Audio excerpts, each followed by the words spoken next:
Bonjour à tous, je me propose aujourd'hui de vous présenter une vidéo sur comment bâtir un groupe de sociétés en présence de salariés que l'on veut faire travailler dans différentes sociétés du groupe.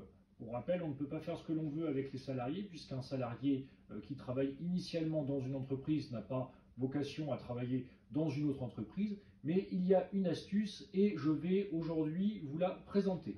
Alors, lorsqu'on a une société, par exemple dans le secteur du bâtiment, qui a une société holding, notamment pour bénéficier du régime Murphy ou pour rembourser une dette d'emprunt, eh bien, on a la holding qui est ici, qui sert initialement à rembourser un emprunt. Mais on peut par la suite, quand il y a par exemple, je vous prends un exemple concret, une vingtaine de salariés ici, et qu'il y a certains emplois qu'on va vouloir créer une autre société, par exemple pour une opération de croissance externe ou simplement pour séparer deux activités pour qu'en cas de risque, si jamais cette société-ci rencontre des difficultés financières et fait l'objet d'un jugement d'ouverture de procédure collective, voire d'une liquidation, et bien si jamais on a besoin de couper ici, on aura toujours ces deux sociétés-là qui seront viables, mais le groupe de sociétés, pour les salariés, pour mettre des salariés, pour faire travailler des salariés de cette société-ci au profit de cette société-là, l'astuce va être la suivante.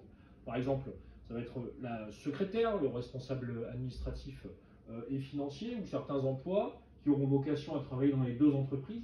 Eh bien, on va faire un transfert du contrat de travail ici. Comme ça, les salariés qui seront là vont être ici. Alors, généralement, ce qu'on fait, c'est qu'on fait ici une société par action simplifiée. Comme ça, la holding peut être présidente de cette société-ci. Et on fera la même chose ici, on fait une SAS avec un mandat de président.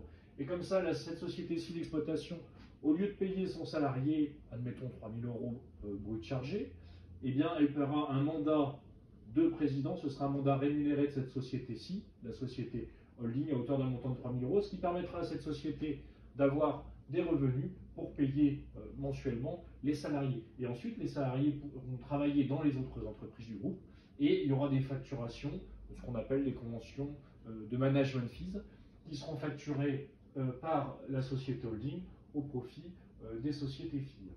Voilà pour aujourd'hui, j'espère que cette vidéo vous aura plu. Je vous souhaite une excellente journée.